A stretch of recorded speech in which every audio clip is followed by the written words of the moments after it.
Have you ever seen a chef's tall, white hat? It's called a toque, say, toque. It's so big and puffy, it looks like a cloud.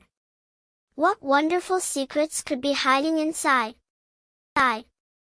Perhaps it's a secret snack stash. Do you think a delicious, chocolate, cupcake with swirly frosting is tucked away in there for a sweet treat?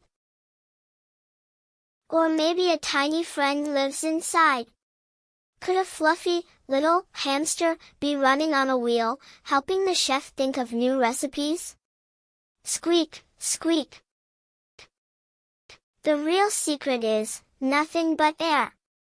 The tall hat helps keep the chef's head cool in a very hot kitchen. It also makes sure no hair falls into the yummy food, keeping everything clean and safe to eat.